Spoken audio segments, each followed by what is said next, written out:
2 दिन तक कथाएं सुनिएगा। 2 दिन में कथा अपने आप उत्तर देगी आपको, आपके प्रश्न का, आपकी जिज्ञासा का। ये कोई चमत्कार नहीं है। श्रीमद् भागवत कोई ग्रंथ नहीं है, कोई किताब नहीं है, कोई पोथी नहीं है, साक्षात श्री कृष्ण है।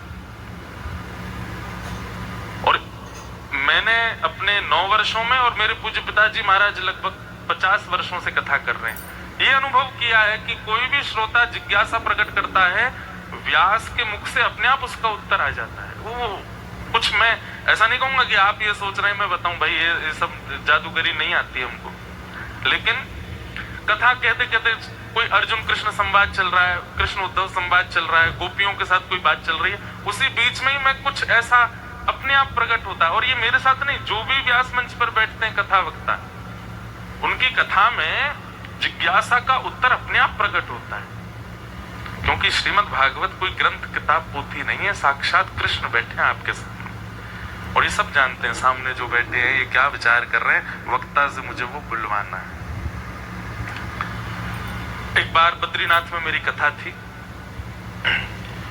एक 6 वर्ष का बालक कथा में आया और उसने मुझसे एक प्रश्न किया कि 6 वर्ष का बालक, 2 प्रश्न किए। पहला प्रश्न तो यह था कि महाराज जी हम जन्म लेने से पहले कहां थे? और बोले मैंने कथाओं में सुना आप कहते हैं कि हम भगवान के पास थे, तो फिर हमसे क्या अपराध हो गया जो ठाकुर जी ने हमको धरती पे भेज दिया, खुद से दूर क्यों किया? पहला प्रश्न।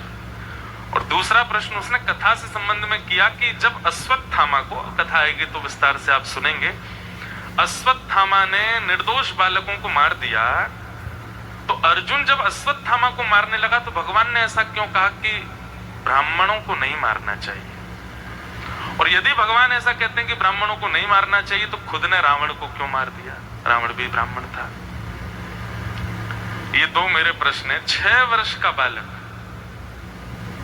ये प्रश्न कर रहा है। पहला प्रश्न का उत्तर तो मैंने उसको तभी दे दिया था, मैंने कहा जैसे हम माँ को बहुत अच्छे लगते हैं, माँ पिता हमसे बहुत प्यार करते हैं, लेकिन जैसी हमारी आयु 4, 4.5, 5 साल की होती तो स्कूल भेजते हैं कि नहीं भेजते? अब ऐसा तो है नहीं कि माँ पूरे दिन घर पे ही रखे, स्कूल भेजती है ना? बोले हाँ। हम बहुत रोते भी हैं, नहीं जाने का मन होता, फिर भी माँ जबरदस्ती बस में बैठा देती है, जाओ स्कूल। क्यों? क्योंकि कुछ समय के लिए जब हम स्कूल जाते हैं, अपनी माँ से दूर रहते हैं, प्रियों से दूर, तो वहां कुछ सीख करके आते हैं, खुद स्टेबल होना सीखते हैं। ऐसे ही हम हमेशा ठाकुर, अब ये बालक के समान उत्तर दिया गया, लेकिन ये आध्यात्मिक उत्तर भी यही है कि ठाकुर जी के पास हमेशा रहते हैं। ठाकुर जी कहते हैं भाई अब जाओ, संसार रूपी विद्यालय में जाकर के कुछ सीख के आओ। अनेक प्रकार के स्वभाव वाले, अनेक प्रकार के व्यवहार वाले लोग तुमको मिलेंगे, उनके बीच स्टेबल होके दिखाओ। और तुमको कभी कभी गाइडेंस करने के लिए कथाएं, राम कथा, कृष्ण कथा, भगवत गीता आदि, ये सब ट्यूशन भी कहीं कहीं मिलेंगे। उनसे तुम गाइड कर पाओगे, अपने आप को सिखा पाओगे कि आगे के परीक्षाओं में मुझे क्या करना है। संसारिक विद्यालय है, यहाँ हम सब विद्यार्थी आए और यहाँ सीखने ही आए, हर दिन सीख रहे हैं हम। तो ठाकुर जी ने हमको पृथ्वी पर क्यों भेजा? सीखने के लिए भेजा, जैसे एक माता पिता किसी बालक को भेजते।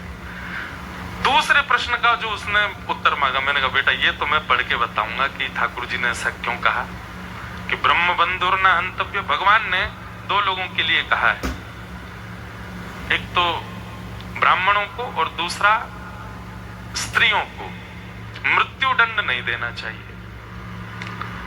अब न्याय में तो जो भी है, हमारे भारत के न्यायालय में जो भी डिसीजंस लिए जाते हैं वो एक अलग पक्ष है, पर ठाकुर जी ने 2 लोगों के लिए कहा आध्यात्मिक पक्ष से कि ब्रह्म बंधुर न हंतव्य और स्त्रियों को भी मृत्यु दंड नहीं।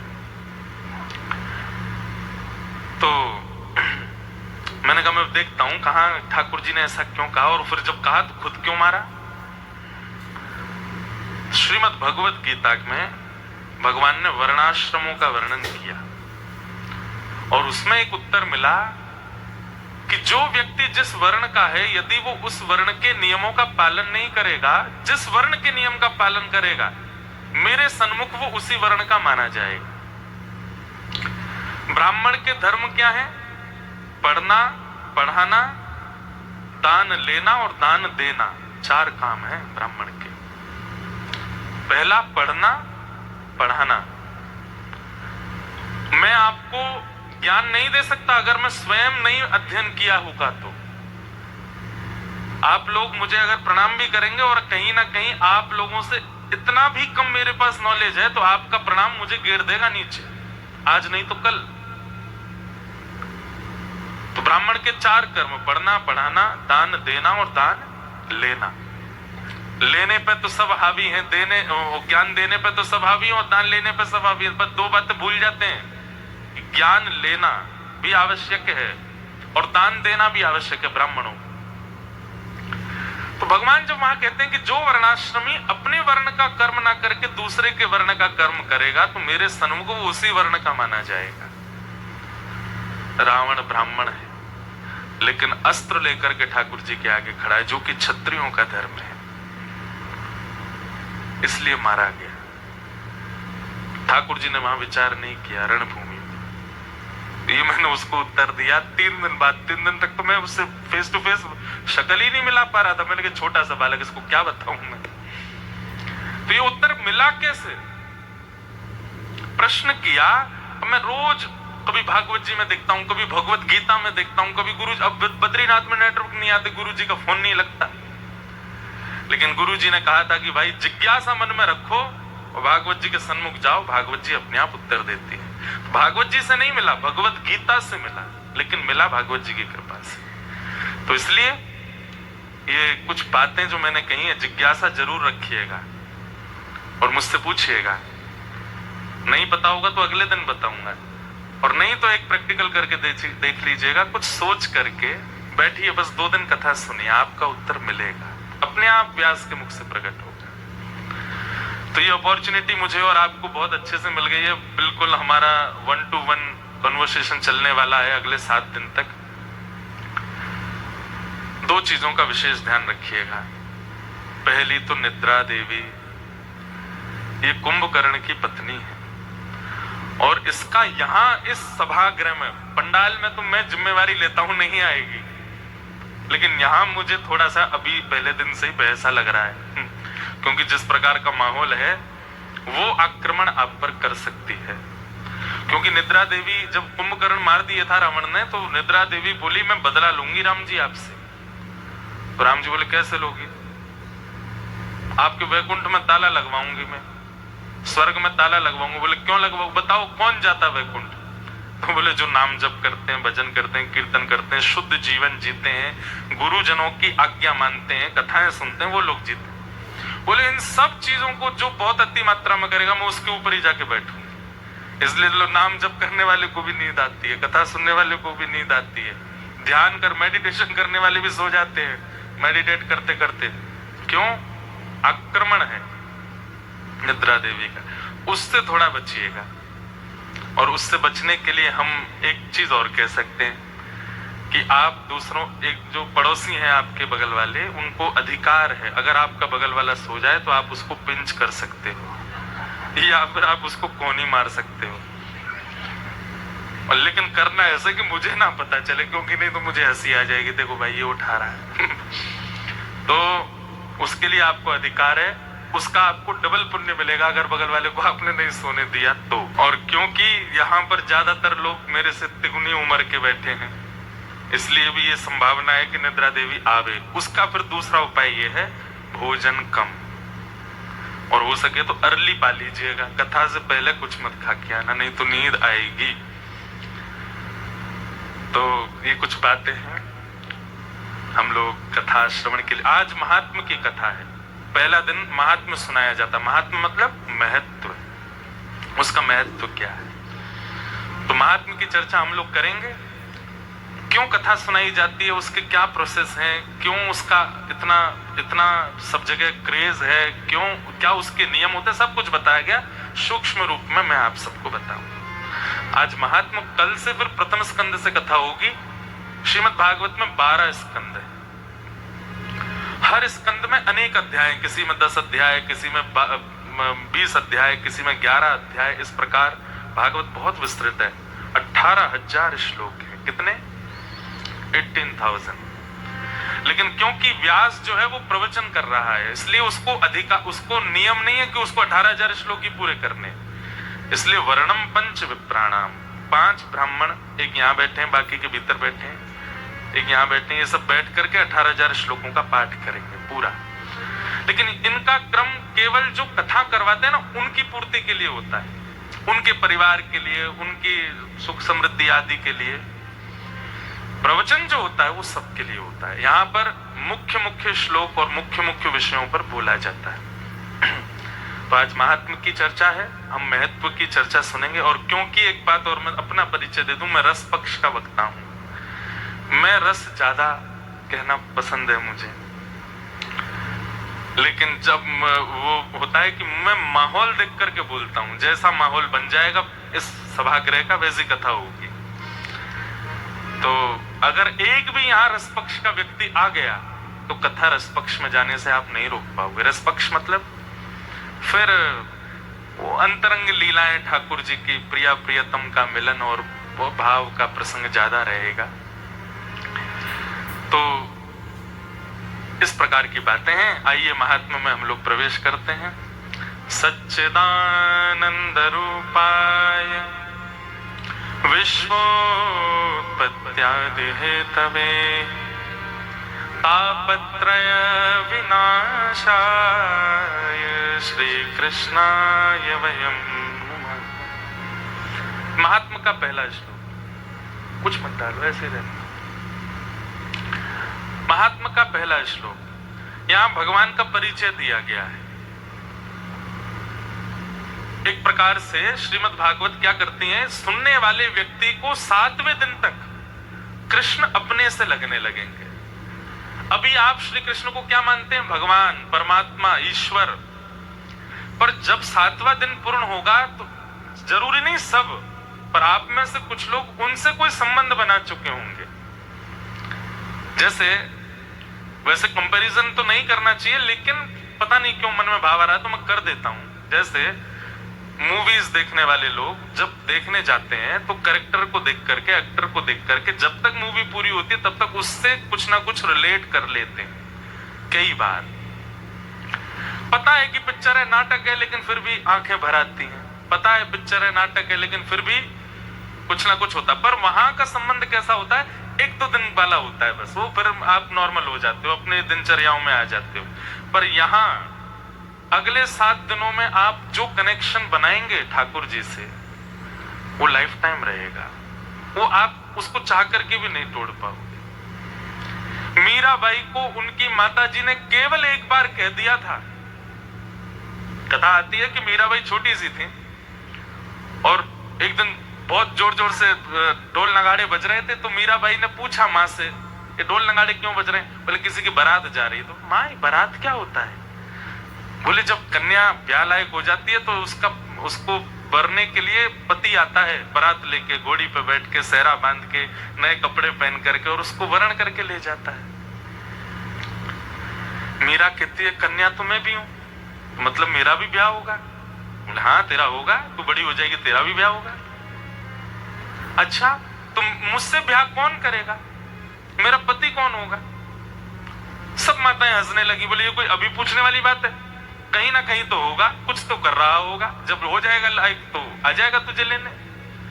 मीरा दौड़ करके गई और जाकर के खिड़की से उस बारात को देखने लगी। लोग नाच रहे हैं और एक व्यक्ति दुल्हा बन करके बैठा है, सबके मुखमंडल पर इतनी प्रसन्नता।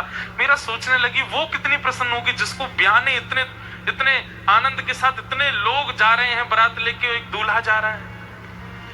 और ज्यादा मन में भाव आने लगा। अब माँ के पीछे रसोई में भी जाए, मुझसे ब्याह कौन करेगा? मेरा पति कौन होगा? माँ, छोटी बालिका जान करके माँ बार बार रोक देती है, कभी कहीं चली जाती, कभी हंसी कर देती है, पर मीरा का वो प्रश्न छूटा नहीं। एक दिन माँ बैठी थी कक्ष में, मीरा रोने लगी, मुझसे ब्याह कौन करेगा, आप बताती क्यों नहीं हो? तब माँ ने मजाक में बोल दिया, वो बैठे ना दूर मुरली मनोहर गोपाल जी, यही ब्याहेंगे तुझसे, यही आएंगे तुझसे ब्याह करने, जा।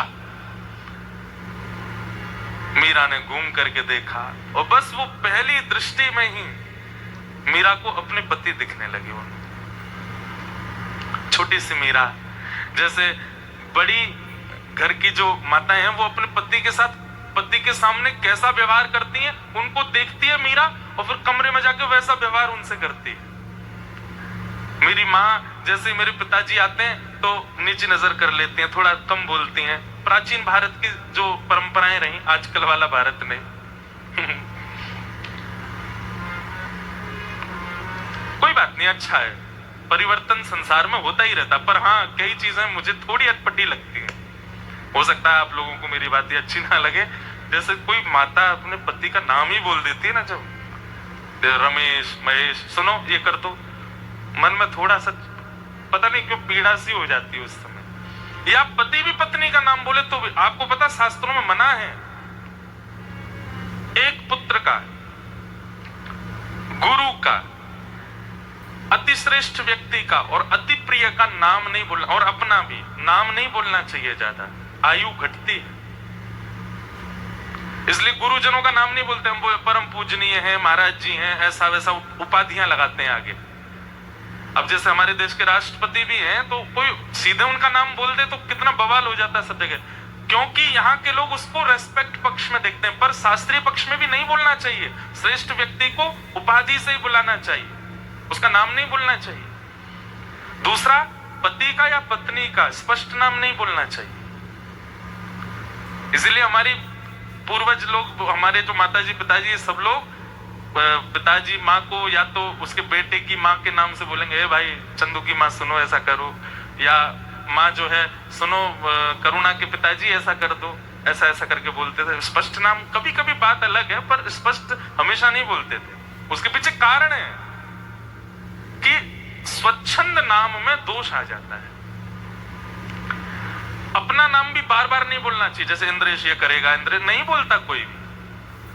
अपना नाम भी नहीं बोलना चाहिए, उसमें अभिमान मान झलकता है और उससे भी आयु घटती है। और एक पुत्र या एक पुत्री घर में है, उसका भी स्पष्ट नाम नहीं बोलना चाहिए। उसको भी फिर निकनेम की परंपरा भी वहीं से ही प्रारंभ हुई। हमारे ये शास्त्रीय बात है। पर हाँ, निकनेम ये सब नहीं होते थे जो आज रखे जाते हैं। निकनेम भी अच्छे वाले होते थे। आज तो पता ही नहीं चलता कि पेट का नाम है कि बच्चे का नाम है। एक से ही लगते हैं दोनों। तो मीरा का जब विवाह का प्रस्ताव हुआ मेवाड़ के राजा के साथ, तब मीरा अपनी मां से कहती है कि आप मेरा ब्याह कैसे कर सकते हो किसी और के साथ? आपने तो बताया था कि मेरे बीन तो ये हैं। तब मां कहती है, वो तो मैंने मजाक में बोला था। मीरा बोली, आपका मजाक और मेरी भावनाओं पर कितनी आहत पहुंची है उससे पता है आपको? मैंने हमेशा उन्हीं को अपना वर माना है। आप कैसे कह सकती है कि मेरा ब्याह किसी और से होगा? मैंने स्वप्न उनका देखा है, मैंने जीवन उनके साथ देख लिया है और मैं निभाने लगी हूं। आप मुझे अब मना कैसे कर सकती हो? सब लोग पागल समझने लगे मीरा को, पर वो संबंध बन चुका था। मीराबाई ने अपनी लोक लाज मर्यादा की रेस्पेक्ट के लिए केवल अपने माता पिता की नाक ना कटे इसलिए शादी के लिए हाँ बोल दिया। लेकिन अपने ठाकुर जी से कहती है, मैं शरीर से रह लूंगी किसी और के साथ, पर मेरी आत्मा आपकी है। मैंने कथाओं में सुना है कि आप आत्मा का वर्ण करते हैं, शरीर का वर्ण नहीं करते। कम से कम मुझे एक बार मेरे देह के ब्याह से पहले बता दीजिए कि आपने मेरी आत्मा का वर्ण किया है। और ब्याह से ठीक एक रात पहले मीराबाई के स्वप्न में ठाकुर जी दुल्हा बन करके आए और ब्याह हुआ मीराबाई का स्वप्न में। 7 फेरे हुए। आप लोग कहेंगे वो तो स्वप्न था, स्वप्न मिथ्या होता है। पर दूसरे दिन जब मीरा उठी तो हाथों में मेहंदी रची हुई थी, मांग में सिंदूर भरा हुआ था। शादी का जोड़ा जो मीरा को पहनना था वो अभी अलमारी में रखा है। उससे भी ज्यादा नगों से जड़ा हुआ एक जोड़ा पहन रखा है ऑलरेडी मीरा ने। मां जब सुबह उठाने आई मीरा को देख करके घबरा गई। मांग में सिंदूर, हाथों में मेहंदी, नया जोड़ा शादी का, जाने कहां से, ये तो हमारे परिवार में ही किसी के पास नहीं है, ये कहां से ले आई? आकर के मीरा को उठाया। उठते ही मीरा हंसने लगी और रोने लगी। कहां गई थी? ये क्या करके बैठी है तू? तब मीरा कहती है, माई सपनानु वरणा दीनानाथ। मां, मेरा ब्याह हो गया और जिनको आपने मेरा प्रियतम बताया तो उन्हीं से। अरे पागल, तू झूठ बोलती, क्या स्वप्न देखा है तेने? बोले स्वप्न देखा तो फिर ये कहां से रच गई? स्वप्न देखा तो आपके पूरे कुल खानदान में ऐसा जोड़ा नहीं बनवा सकता मेरा कोई, कहां से आया? किसी ने देखा तेरा ब्याह होते हुए? बोले आप तो 2-4 हजार लोगों को बुला लोगी, 56 करोड़ बराती आए थे, 56 कोटा जना पधारा, दुल्हो श्री ब्रजनाथ। दुल्हा के रूप में साक्षात श्री कृष्ण आए थे, मेरा वरण करके गए। अब मेरे देह को आप चाहे जहां भेज दो, मेरा चित्त, मेरा हृदय, मेरी आत्मा स्वीकार हो चुकी है। अब मुझे देह की परवाह नहीं। मां नहला दिया मीरा की सारी मेहंदियों को, उसके पैर पीले हो चुके थे, हाथ पीले हो गए थे, मांग में सिंदूर सब धोया, घर के लोगों ने नहलाया। मीरा हंस रही है, बोले अब मुझे चिंता नहीं, देह को चाहे आप जैसे करो। और ब्याह करके मीरा गई। पति को पहले ही बोल दिया था कि जो एक पत्नी का धर्म होता है मैं निभा नहीं पाऊंगी, आप क्षमा कर। बहुत सुंदर है मीरा चरित्र, बीच बीच में सुनाता रहूंगा भाव। लेकिन मैं क्या कहना चाहता हूं कि ये संबंध ऐसा ही कुछ बनेगा किसी किसी का यहां अगले 7 दिनों में। हो सकता है आपको भाई लगे ठाकुर जी, हो सकता है आपको पुत्र दिखे उनमें, हो सकता है आपको मित्र दिखे उनमें, हो सकता है आपको एक मेरी कथा में एक श्रोता है, उसको तो जीजा जी दिखे ठाकुर जी। बोला मुझे महाराज जी, श्री जी मुझे बहन लगी, ठाकुर जी मेरे जीजा जी। मैंने बहुत बढ़िया। तो ये संबंध आपका हो सकता है, आप उसमें स्वयं को रोक नहीं पाओगे। आपको 2-3 दिन बाद से ही लगने लगेगा कि ये मेरे कुछ हैं, मेरा इनसे कोई संबंध है, संपर्क है। तो ये कथा में होगा, सबके साथ नहीं होगा, पर हाँ इतनी संख्या में जो बैठे हैं इनमें 2-3 की गारंटी तो ले सकता हूं कि होगा। तो जिनसे संबंध बनने वाला उनका प्रथम परिचय यहां पर है। 3 रूप हैं उनके, सत्य, चैतन्य और आनंद। देखिए कथाएं कई लोग कराते हैं, पता किस लिए? ग्रह शांति के लिए, कई लोग कराते हैं पितरों की शांति के लिए, कई लोग कराते हैं धनवर्धन के लिए, कई लोग कराते हैं हमारा बिजनेस अच्छा चले। पर हमारा एक उद्देश्य है, कथा होती है व्यक्ति हृदय से शुद्ध बने, बस उसके व्यवहार में शुद्धता है, उसके विचारों में शुद्धता है। आजकल क्या है, व्यक्ति बाह्य तो स्नान करता है पर विचार और बुद्धि से बिल्कुल शुद्ध नहीं है वो, उसकी शुद्धता कथा से होती है। भगवान के 3 रूप हैं, पहला सत्य, दूसरा चैतन्य और तीसरा आनंद। अवतार भगवान के अनेक होंगे पर अनेकों अवतारों के 3 ही रूप हैं, सत्य, चैतन्य और आनंद। अब बहुत ध्यान से सुनिएगा। सबसे पहला स्वरूप है ठाकुर जी का सत्य। सत्यमेव जयते, हमारे न्यायालय का सबसे पहला बात ही यही है, सत्यमेव जयते। सत्य भगवान का स्वरूप है। क्यों कहा गया ठाकुर जी को सत्य? क्योंकि उनके सामने खड़ा होकर के कितना भी असत्य बोलने वाला व्यक्ति हो, वो भले मुंह से नहीं बोलेगा, लेकिन ठाकुर जी को सामने देख के मन ही मन बोल देता है कि ठाकुर जी तुम जानत सब अंतर्यामी। आपको सब पता है। मैं अपनी 25वीं सालगिरह मना रही हूं या मना रहा हूं, मैं नहीं कह रहा हूं, मैं तो खुद 28 साल का हूं, अभी ब्याह भी नहीं हुआ है, आप सबके आशीर्वाद से। लेकिन जो अपनी शादी की सालगिरह मनाते, 25-26 साल हो गए, मंदिर में गए हैं महाराज शादी की सालगिरह मनाने, ठाकुर जी के सामने दोनों पति पत्नी हाथ जोड़ के कहते हैं कि आप हमको प्रसन्न रखना। लेकिन मन में सोचते हैं 25 साल हो गए हम दोनों को साथ रहते हुए, लेकिन मेरी ये बात इसको नहीं पता होगी आज तक भी, आपको पता है। पत्नी भी कहती होगी मेरे कई रहस्य हैं जो इनको नहीं पता, आपको पता है। जिनके सामने सत्य बोलना नहीं पड़ता, उनको देखते ही आपके मन में अपने आप सत्य प्रकट हो जाता है, इसलिए वो सत्य स्वरूप है। एक बात बोले, अगर कोई व्यक्ति भी ऐसा है जिसके आगे आपको झूठ बोलने में आपके हाथ कांप जाते हो, आपकी जिह्वा कांप जाती हो, आपको 2 बार सोचना पड़ता हो मैं कैसे झूठ बोलूं, उस व्यक्ति में गुरु तत्व है, उसमें कोई तो वैदिक तत्व है, कोई तो आध्यात्मिक तत्व है कि आप उसके सामने असत्य नहीं बोल पा रहे हो, क्योंकि सत्य भगवान का स्वरूप है। उनके सामने सब सत्य अपने आप हो जाता है, स्वीकार हो जाता है। अच्छा, एक बात होती है सत्य होना और एक होता है स्वीकार करना। ठाकुर जी के आगे स्वीकार होता है। आप कभी मंदिर जाओ, लोग आगे सब करते हैं ठाकुर जी, क्यों? सब पता है आपको, मेरे सारे चिट्ठे रखे हैं आपके पास। क्षमा, क्षमा भी उसी से मांगी जाती है जिसको सत्य पता होता है। इसलिए भगवान का स्वरूप क्या है? सत्य। आपके न्यायालय में तो कसमें खिलवानी पड़ती हैं, हाथ वाथ रखवाने पड़ते हैं, फिर भी झूठ बोलते हैं लोग,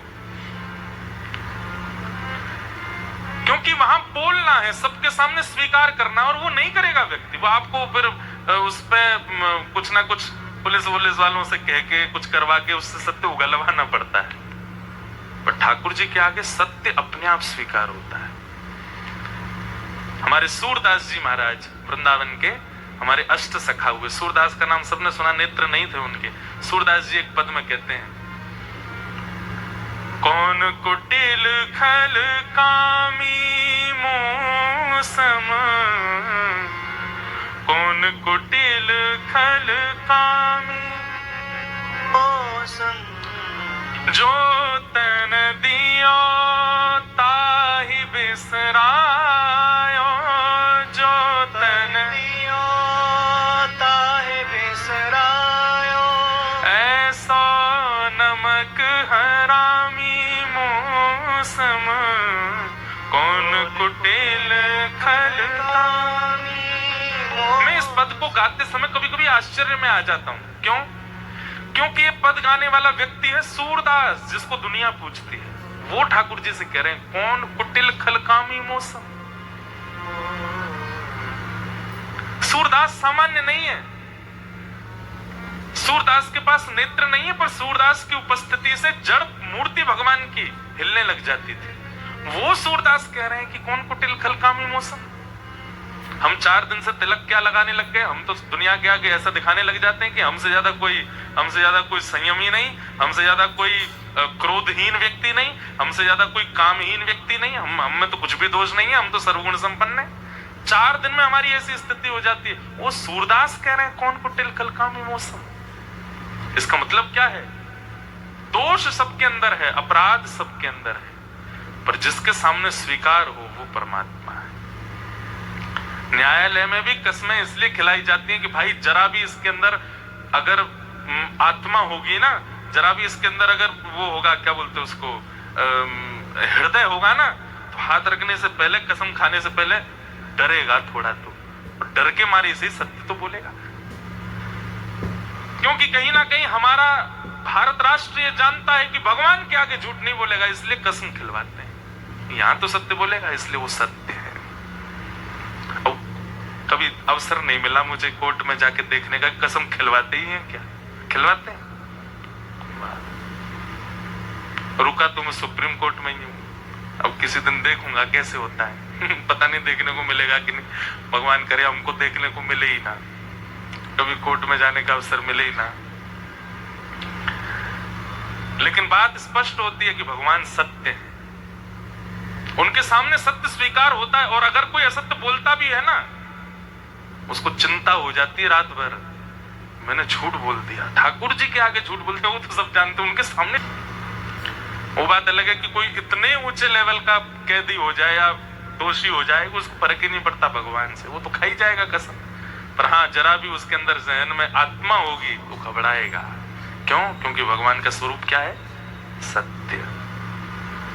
दूसरा, ये मैं इसलिए कह रहा हूं, अगर कोई व्यक्ति मंदिर नहीं जाता, अगर कोई व्यक्ति नित्य हवन नहीं करता, अगर कोई व्यक्ति नित्य आराधन नहीं करता, लेकिन सत्य बोलता है, तो एक मंदिर जाने वाले, एक नाम जप, एक हवन आदि करने वाले व्यक्ति के समान उसको पुण्य प्राप्त होता होगा, क्योंकि वो सत्य बोलता है। अच्छा, एक और बात बताएं, सत्य भी कहां बोलना चाहिए, कैसे बोलना चाहिए, कितना बोलना चाहिए, यह भी आध्यात्म सिखाता है। ये भी प्रवचन ही सिखाते हैं। जो व्यक्ति आध्यात्मिक नहीं होता ना, कई लोगों से आप मिले भी होंगे जीवन में, बहुत धनवान हो जाते हैं, बहुत रिच हो जाते हैं, बहुत ज्यादा जीवन में मिल जाता है ना सब कुछ, आध्यात्म से थोड़े कट ऑफ रहते हैं। ऐसे लोगों का स्वभाव कैसा हो जाता है? मुंह पर बोलना, जिसकी जो दोष है तुरंत बोल देना। मेरे हिसाब से ये एक दोष है, ये अच्छा ही नहीं। आपको किसी की कोई बात अच्छी नहीं लगती तो आप ये बोल, ऐसा उसको कवर अप और कर देते हैं। मैं तो जो होता मुंह पे बोल देता हूं, भाई सुनो तुम आज ऐसे ऐसे कर रहे थे। अब आप अपनी तो इमेज ऐसी बना रहे हो कि आप सब सत्य बोलते हो, पर वो सत्य अच्छा नहीं है, क्योंकि आपके इस सत्य से कितनों का हृदय पीड़ा में चला जाता है। तो सत्य भी कहां बोलना चाहिए, कैसे बोलना चाहिए, कितना बोलना चाहिए, ये भी आध्यात्म सिखाता है। तो भगवान का पहला स्वरूप क्या है? सत्य। दूसरा स्वरूप क्या है? चैतन्य। क्या है? चैतन्य। चैतन्य किसको कहते हैं? चैतन्य का उल्टा क्या होता है? जड़। जैसे ये लोहा, ये क्या है? जड़ है। और मैं कौन हूं? मैं चैतन्य हूं। मुझे सर्दी लग रही है, मुझे गर्मी भी लगती है, मुझे प्यास भी लगती है, भूख भी लगती है, मैं सोता भी हूं, उठता भी हूं। हम सब जड़ नहीं है। मृत्यु के बाद हम जड़ हो जाते हैं, पर जीवित अवस्था में हम सब चैतन्य। ठाकुर जी चैतन्य हैं, जड़ नहीं। मैं कथा में कहा करता हूं कि वो अष्ट धातु के हैं, वो मार्बल के हैं, वो ब्लैक पत्थर के हैं। एक चैलेंज है मेरे और आपके आगे। ले बेटा, मैं स्टैचू बन के खड़ा हूं। अगर तेरे में सामर्थ हो तो जैसे मीरा ने, जैसे सूरदास ने, जैसे कबीरदास ने, जैसे तुलसीदास ने, जैसे अनेक अनेक साधकों ने मेरे जड़ में से चैतन्य को प्रकट कर दिया, तू भी कर। ठाकुर जी एक गेम खेल रहे हैं हमारे साथ में। अभी मैं रांची में था, वहां ये भाव आया। एक गेम खेलते थे हम लोग बचपन में, स्टैचू। आज भी पता नहीं बच्चे खेलते कि नहीं। उसमें एक व्यक्ति जो है वो 10 तक गिनती गिनता है, 1 2 3, पीछे सारे बच्चे अलग अलग आकृति बनाते हैं, और फिर 10 गिनती होते ही बोलता है स्टैचू, और फिर जो जैसी अवस्था में होता है वैसे रुक जाता है। अब उसका काम क्या है? इन सबके जड़त्व को तुम चैतन्य बनाओ। किसी का भी हाथ हिला, कि कोई भी हंस गया, किसी की आंख ब्लिंक हो गई, तो वो गेम से आउट हो जाता है। भारत में जितने भी ठाकुर जी ना, ये सब हमारे साथ गेम खेल रहे हैं। सब जड़ बन के खड़े हैं। कोई यूं खड़ो है, कोई यूं खड़ो है, कोई यूं बैठे हैं, कोई अलग अलग मुद्राओं में है। और मुझे और आप सब लोगों को चैलेंज किया गया है कि तुम बेटा हमारे स्टैचू को हटा के दिखा। है तो वो चैतन्य, वो साक्षात चैतन्य मेरी तरह ही है, पर वो हमारी एबिलिटी चेक कर रहे हैं कि तुम मुझे हंसा पाओगे कि नहीं, तुम मुझे बिठा पाओगे कि नहीं, तुम मुझे नचा पाओगे कि नहीं, तुम मुझे उठा पाओगे कि नहीं। कई लोगों को इससे फर्क ही नहीं है, उनको तो स्टैचू ही लगता है, बोले स्टैचू ही बने रहो, हाथ जोड़े प्रणाम करे चलते बने। लेकिन कई लोगों को लगता है कि ऐसे क्यों है।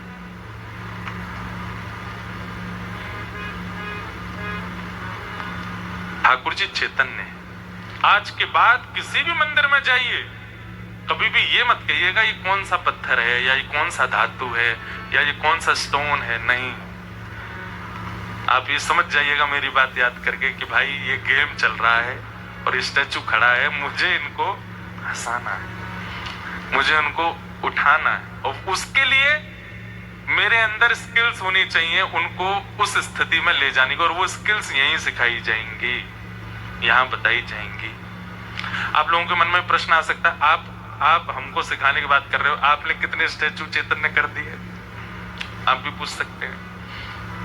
ये बताने की बात नहीं है, पर जहां भी दर्शन करने जाते हैं ठाकुर जी के, अनुभव होता है कि जड़ नहीं।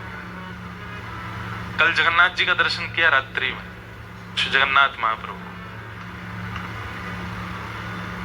जैसे दर्शन करने के लिए जाते हैं तो मानो ऐसा लगा कि ठाकुर जी मानो बड़े प्रसन्न हो गए हों। और किस लिए प्रसन्न हो गए? मेरे गांव ते कोई आयो, वृंदावन ते आयो, देखो उड़ीसा पुरी आयो। केवल इतना भाव आ गया चित्त में। ये चैतन्यता नहीं है कि उनको देख करके आपको ऐसा लगने लग जाए। अच्छा, फिर क्या हुआ? मंदिर के सारे पुजारियों ने व्यवस्था करी भोजन की, प्रसाद की, वहीं मंदिर में ही महाप्रसाद की। तब उसके प्रति क्या भाव आया? ये नहीं कि मैं एक कथा वक्ता हूं, ये सब मेरी कथा सुनते हैं इसलिए मुझे प्रसाद पवा रहे हैं। मैंने कहा ये ऐसा लग रहा है जैसे गांव का कोई व्यक्ति आता है तो घर के सारे लोग लग जाते हैं इसको खिलाओ पिलाओ। तो ये सारे अनुभव चैतन्य से कम है? ये चैतन्य है। तो भगवान का दूसरा रूप क्या है? चैतन्य। और ठाकुर जी का तीसरा रूप क्या है? आनंद। आप लोग कथा सुन रहे हैं और पिछले 1 घंटे से कथा चल रही है। इस समय जिस स्थिति में आप हो, जैसे आपके नेत्र हो रहे हैं, जैसे कान हो रहे हैं, जिस प्रकार की अभी चीजों का अनुभव कर रहे हो, आप एक बार को यह भी भूल जा रहे हो कि आप दिल्ली में हो, आप यह भी भूल जा रहे हो कि बगल में कोई मेरा अपना बैठा है, यह भी भूल जा रहे हो कि ये क्या एक अलग सा अनुभव हो रहा है। यह अनुभव सुख नहीं है, यह आनंद है और यही श्री कृष्ण है। इस समय जिस स्थिति का आप अनुभव कर रहे हो और हर दिन ये स्थिति बढ़ती जाएगी, यही आनंद है। अच्छा, आनंद और सुख में अंतर क्या होता है? इंद्रियों को जो सुख मिलता है और वो मिलने के बाद घटने लग जाता है, वो सुख कहलाता है। जैसे कि आपको कोई खाने की वस्तु अच्छी लगती है, 1 बार 2 बार 3 बार, चौथी बार में क्या होगा? उसका सुख घटने लगेगा। लेकिन आनंद किसे कहते हैं? कितना भी उपभोग किया जाए, उसके उपभोग में सुख का घटता ना हो, वो आनंद है। पता नहीं चलेगा, आपको 7 बज जाएंगे, कथा विश्राम होगी, आपको हो गई बस इतनी जल्दी। कल से तो 4 बजे से होगा तो और आपको अरे 7 बजे हो गई पूरे। आप तीसरे दिन कहने लगेंगे महाराज जी आध पौन घंटा बढ़ा दिया करो, कोई दिक्कत नहीं है, अच्छा लग रहा है, आनंद आ रहा है। ये जो अच्छा लग रहा है ना, इसको आनंद कहते हैं। यहां आपकी इंद्रियों को सुख नहीं दिया जा रहा है। कई बार एंटरटेनमेंट जो होता है ना, वो अगर मन को नहीं भाता है ना तो आप आधे में ही छोड़ के चले जाते हैं। पर ये एंटरटेनमेंट नहीं है, ये एनलाइनमेंट है। आपके अंदर का जो भाव है उसको जागृत करने के लिए है। मनोरंजन नहीं है, मनोमंथन है। और ये मनोमंथन ही आनंद को जन्म देगा। मंथन से मक्खन प्रकट होता है, इसी मनोमंथन से आनंद प्रकट होगा और वो आनंद ही श्री कृष्ण है। इस समय जो आपकी प्रसन्नता है ना, वो प्रसन्नता ही श्री कृष्ण है। ये भगवान के 3 रूप हैं। पहला सत्य, दूसरा चैतन्य और तीसरा आनंद। पहला जो है सत्य, वो करणीय है, करना पड़ेगा। दूसरा जो है चैतन्य, वो देखना पड़ेगा। और तीसरा जो है आनंद, वो अनुभव होगा। सच्चिदानंद रूपाय। इन्हीं भगवान के कर्म क्या है? बोले विश्व की उत्पत्ति करना, पालन करना, संहार करना। विश्व को बनाना, फिर उसका पालन करना, फिर उसको नष्ट कर देना। विश्वोत्पत्त्यादि तवे।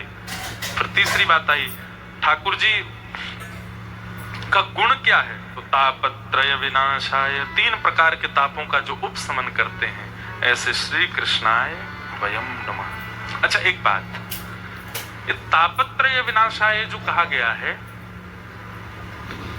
ठाकुर जी की शरण लेने वाले, भगवत कथा, भागवती कथा और आध्यात्मिक पथ पर चलने वाले, मेरी व्यासपीठ का नाम है भक्ति पथ। भक्ति पथ पर चलने वाले व्यक्ति के जीवन में कष्ट नहीं आएगा, ऐसा नहीं है। आप भक्ति करने लग गए तो आपके जीवन में कष्ट नहीं आएगा, ऐसा बिल्कुल नहीं आएगा, लेकिन अनुभव नहीं होगा। जितना प्रभाव वो पहले कर रहा था कष्ट, उतना अब नहीं करेगा। मतलब जैसे कल तक अगर दाल चावल खाते थे और दाल में अगर नमक नींबू कम होता था तो आपका मन किसने बनाया कि इसमें नमक नहीं डाला तुमने, इसमें ये नहीं डाला तुमने, ऐसी वाली स्थिति थी कल तक। पर ये कथाएं सुन करके पता क्या होगा, फिर दाल अगर आपको सामान्य सी मिलेगी ना, आपको लगेगा ठीक है भाई, पाना ही तो है, पालो। वो कष्ट खत्म हो जाएगा। मिलेगा तो सही, लेकिन होगा नहीं। और या फिर ऐसा कहो कि आप रिएक्ट करना बंद कर दोगे।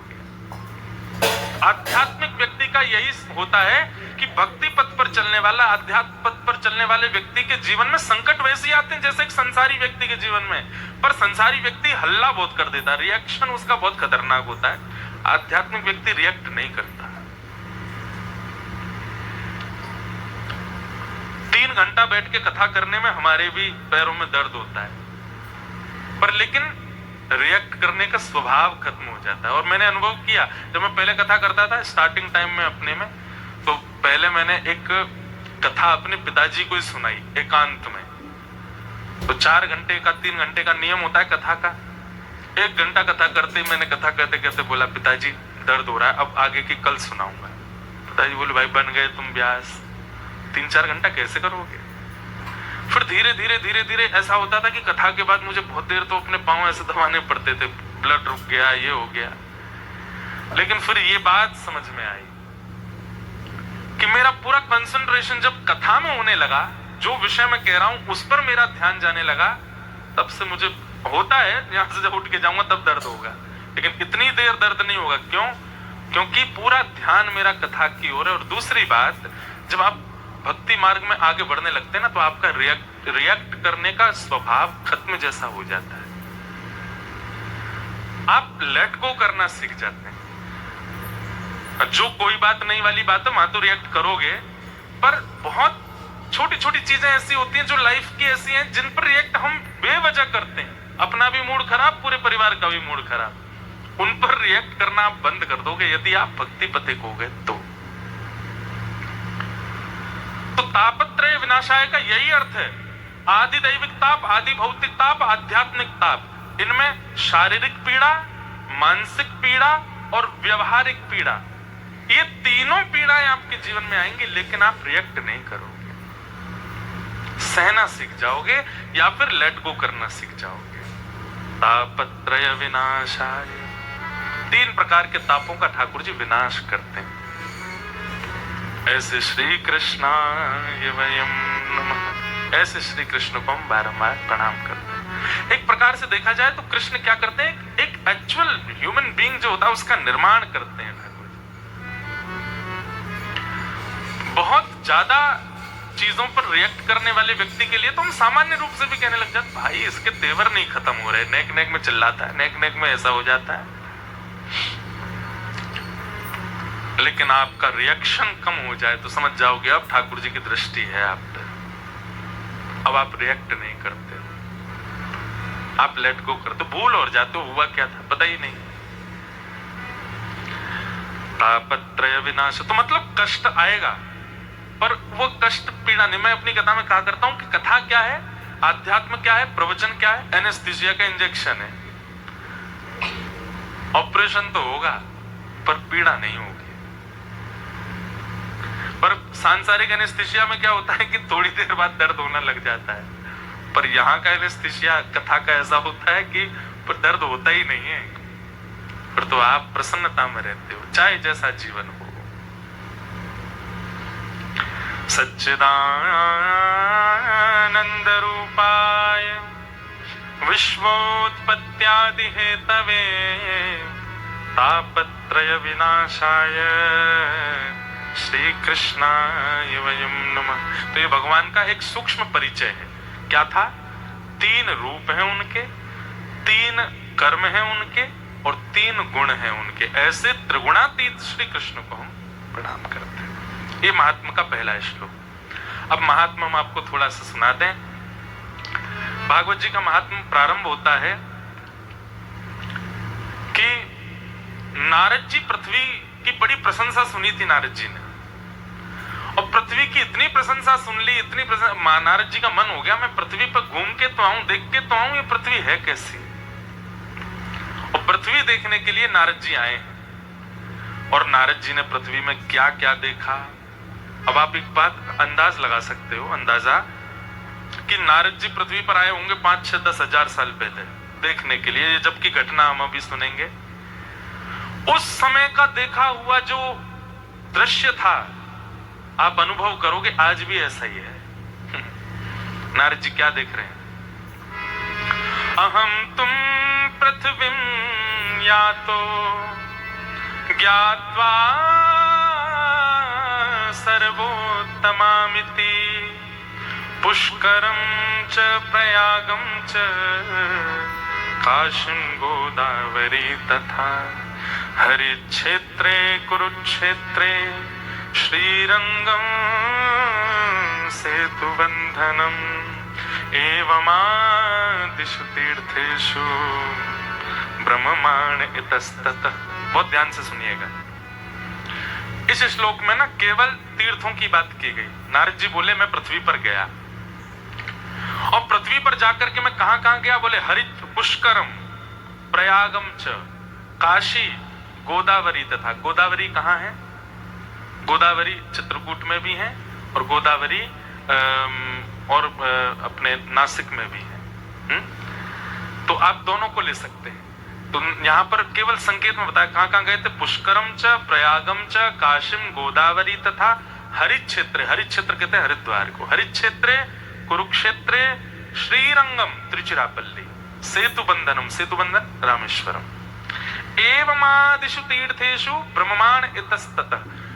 नारद जी कह रहे हैं ये तो तीर्थों के हाल सुन लीजिए। बड़ी बड़ी आज की भाषा में कहूं तो मेट्रोपॉलिटन सिटी की तो बात ही नहीं करूंगा मैं। जैसे स्कूल का किसी क्लास का रिजल्ट आता है तो टीचर को पूछा जाए कैसा रिजल्ट आया, बोले कि पढ़े लिखे बच्चों की हालत दे सुन लीजिए, उन्हीं की हालत से अंदाजा लगा लीजिएगा कि कैसा रिजल्ट आया है।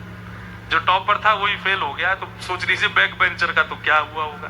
तो वो उस तरीके की बात है कि महाराज तीर्थों की हालत सुन लीजिए, बड़ी बड़ी शहरों की तो आप अंदाजा ही लगा लेना क्या हालत है।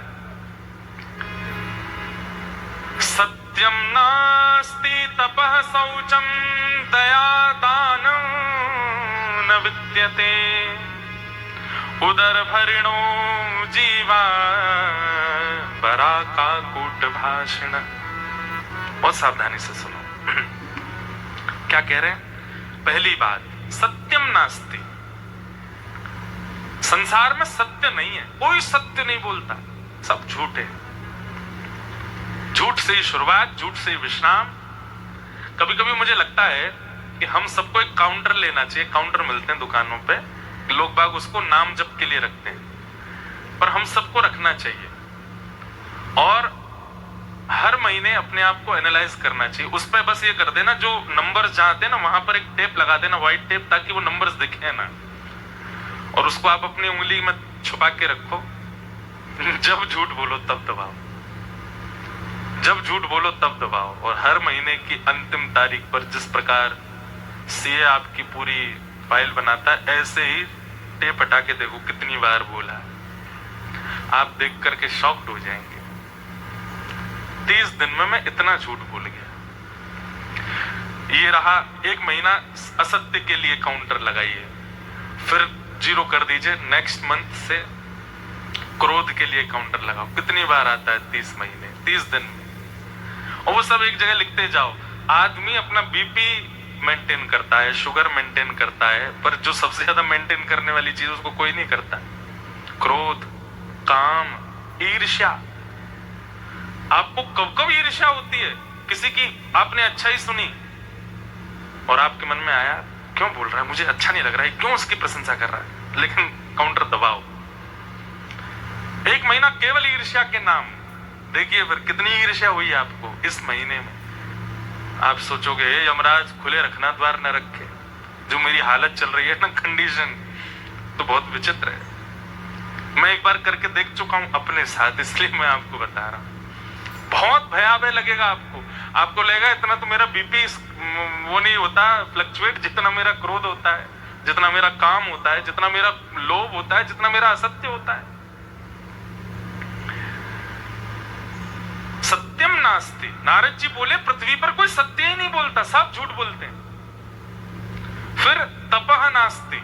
तपह मतलब कलयुग में तप को, भजन को ही तप कहते हैं। तपह नास्ति, भजन के नाम पर केवल आडंबर किया जा रहा है। नारद जी कहते हैं अच्छा ये जो बातें यहां कही जा रही हैं इनमें भी परसेंटेज है। ऐसा नहीं कि 100% ऐसा ही है, हाँ ज्यादातर परसेंटेज इस कंडीशन की है जो नारद जी कह रहे हैं। पहला सत्यम नास्ति, सत्य नहीं बोलते। दूसरा तपह नास्ति, कहते तो हैं दिखावे के लिए कि मैं कथा सुनता हूं, मैं वहां जाता हूं, मैं बद्रीनाथ जाता हूं, मैं ये करता हूं, मैं तिलक लगाता हूं, ऐसे रहता हूं, कंठी माला पहनता हूं, पर नहीं, अंदर से नहीं है। वैसे कहीं ना कहीं शो ऑफ ज्यादा है। तपह नास्ति। सत्यम नास्ति, तपः नास्ति, शौचम नास्ति। शौच किसको कहते हैं? पवित्रता को। भारत बहुत अच्छा देश है, यहाँ पे लोग शुद्धता का तो बहुत ध्यान रखते हैं, 2 बार नहाते हैं दिन में, पर पवित्रता पे बिल्कुल ध्यान नहीं देते। तन को साफ बना लेंगे, लेकिन राष्ट्र की बात आ जाए, देश की बात आ जाए, तो स्वच्छ भारत अभियान चलाने वाली पॉलिटिकल पार्टी को वोट तो देते हैं, पर उसके एजेंडा पर कभी काम नहीं करते, खुद ही गंदगी मचा रखी। सत्यम नास्ति, शौचम नास्ति। और देखिए ये सारी बातें कहां की गई जा रही हैं? तीर्थ क्षेत्रों की गई जा रही हैं। आज भी ऐसा ही है। कुंभ लगा था महाप्रयाग, अभी मैं भी गया था एक दिन के लिए, जैसे तैसे पहुंचा। कल परसों मुझे कहीं खबर में पढ़ रहा था, उस पर रील पे आ रही थी कि उसका पानी का जो वो लेवल है वो ऐसा हो गया है कि आपको खुजली हो सकती है, आपको ये हो सकता है, वो हो सकता है, आदि आदि। जो भी कारण चाहे जो भी रहा हो, हम लोग सरकार पर आसरतु हैं, हम डिपेंडेंट हो चुके हैं कि हमने इनको जिता दिया, हम तुम्हारे लिए 10 मिनट वोट निकाल के वोट देने गए थे लाइन में खड़े होके, वो 10 मिनट का हम 5 साल तक उनसे रेवेन्यू मांगते हैं। तुम करो, तुम करके दो, तुम्हारे द्वारा हो, हमारा अपना कोई कर्तव्य नहीं। कभी कभी लगता है हम बहुत स्वार्थी हो गए, केवल अपना सोचते हैं, अपने लिए सोचते हैं। और ये आज से नहीं है, ये हमेशा से। नारद जी को तो तब दिख रहा था 5000 साल पहले। सत्यम नास्ति, तपः नास्ति, शौचम नास्ति, दया दानम न विद्यते। दया नहीं है लोगों में, दया भी केवल आडंबर के रूप में करते हैं। दानम न विद्यते। आज मुझे एक व्यक्ति ऐसा बता दीजिए जो बहुत बड़ी संख्या में दान करता हो और अपना नाम कहीं भी आगे ना आने देता हो।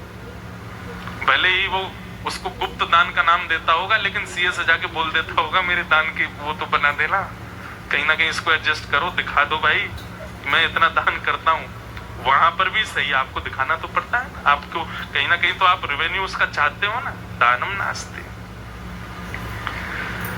नारद जी महाराज बोले भैया केवल एक उद्देश्य है मानव का, क्या? उदर भरणो जीवा। एकदम कटु सत्य बात कह रहे नारद जी। क्या? केवल पेट भरना चाहिए, इसके लिए जी रहा है। चाहे वो संत हो, महंत हो, पॉलिटिशियन हो, चाहे वो बिजनेसमैन हो, चाहे वो जॉब करने वाला हो, सबका एक ही उद्देश्य है, उदर भरणो जीवा। मेरा पेट कैसे भरेगा और उसके लिए मैं कुछ भी करूं। आप कहोगे महाराज जी तो फिर और क्या करें, पेट तो भरना ही है, कैसे भी भरे। पर कई बार आप सोचेंगे, विचार करेंगे कि पेट सामान्य रूप से भी भरा जा सकता है, पर हम सब एक्स्ट्रा झूठ, एक्स्ट्रा असत्य, एक्स्ट्रा जो करते हैं ना, वो आवश्यक नहीं होता, फिर भी करते हैं। उदर भरणो जीवा। और उसको भरने के चक्कर में और कुछ भी विचार नहीं करते। और नारद जी ने बहुत कुछ देखा यहाँ पे, अगर मैं इसी पे बोलने लग जाऊं पूरा टाइम निकल जाए। नारद जी ने क्या क्या देखा? मंदा सुमंद मतयो मंद भाग्या युपद्रुता, पाखंड निरता संतो विरक्ता सपरिग्रह, तरुणी प्रभुता के शालको बुद्धिदायक, कन्या विक्रयणो लोभा, दंपति नाम च कलकनम। बहुत कुछ है। नारद जी महाराज क्या कह रहे हैं? कन्या विक्रयणो लोभात। ये इस विषय पर मैं थोड़ा प्रकाश डालूं, ध्यान से सुनना। विवाह नहीं होते हैं, क्या होता है? बोले कन्या विक्रय होता है। और वो विक्रय भी कैसे होता है? पति जो होने वाले लड़का है, जो जिससे ब्याह हो रहा है, उसके एजुकेशन के या फिर उसकी प्रॉपर्टीज या उसके धन के भाव से आंकलन किया जाता है। जैसे भैया नहीं ग्रुप नहीं हो, बेट पढ़ ले। क्यों पढ़ ले? अच्छे घर की लड़की ब्याह नहीं करेगी फिर तुझसे। मतलब आप उसको पढ़ाई इसीलिए रहे हो कि ब्याह अच्छे घर की लड़की करे तुमसे। अच्छा, फिर आप तो न्यायालय में बैठती हैं, आपको तो पता ही होगा ज्यादातर केसेस किस बात के हैं? वुमेन एम्पावरमेंट तो है ही एक तरफ कि भाई हमने इतना नहीं दिया और इस वजह से हमारे संबंध टूट गए, पर कहीं ना कहीं विवाह ना होने का कारण यह भी हो जाता है कि हमारा बेटा डॉक्टर है, अमेरिका से पढ़ करके आया और आप केवल इतना लगाने की बात करते हो? इतना तो हमारे यहाँ नौकर चाकरों के ब्याह में लग जाता है, ये हमारे बेटे के में लगाओगे आप? कम से कम उसके एजुकेशन के हिसाब का तो करो। मतलब एजुकेशन किस लिए थी? उसका उद्देश्य क्या था? कि उसकी होने वाली गृहिणी जो है वो अच्छे कुल की तभी आएगी जब वो एजुकेटेड होगा। उद्देश्य बदल गया, आपका कारण ही बदल गया। वहां पर आपने एक प्रकार से ये तो सौदेबाजी की है। यहां पर कॉलेज यूनिवर्सिटी के बच्चे जो होते हैं उन लोगों की बातें ऐसी होती हैं। वो इतनी सुंदर थी, उसने देखो वो छोड़ दिया, उससे ब्याह कर लिया। क्यों कर लिया? बोले पैसा बहुत ज्यादा था, पढ़ा लिखा था, ऐसा था वैसा था,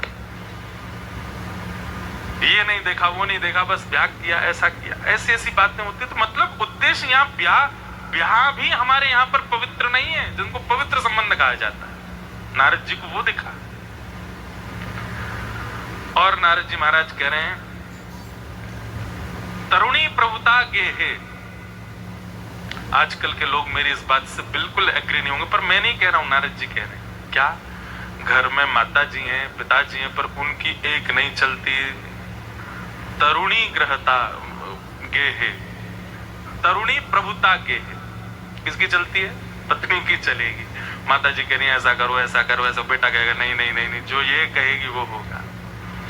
अच्छा इतना ही नहीं, शाल को बुद्धिदायक। बड़े भैया छोटे भैया से तो पूछना दूर, लेकिन पत्नी के भैया जो कह देंगे वो सर्वोपरि है। शाल को बुद्धिदायक। साले साहब, इनकी बात पहले मानी जाएगी, साले हैं हमारे। कई माताओं को मेरी बात अटपटी लग रही हो तो भैया नारद जी से बोलना, ऐसा क्यों बोले? हमारे भाई के बारे में ऐसा क्यों बोले आप? अभी जगन्नाथपुरी दर्शन करने गया मैं, तो मैंने वहां के एक महाराज जी से पूछा कि जगन्नाथ भगवान के ध्वजा पर सूर्य है, ये बात तो समझ आती है कि भाई ध्वजा जो है वो प्रकाश का केंद्र बिंदु होता है, पर चंद्रमा क्यों? तो हमारे जगन्नाथपुरी में एक स्थान है जीयर स्वामी मठ, वहां के पूज्य बड़े महाराज जी, हमारे पिताजी के गुरु जी, मित्र मेरे दादा गुरु जी, उन्होंने इसका उत्तर किन्हीं को दिया, उन्होंने मुझको दिया। वो बोलते हैं, बोले जगन्नाथ भगवान की ध्वजा में चंद्रमा इसलिए है क्योंकि चंद्रमा जगन्नाथ जी का साला है।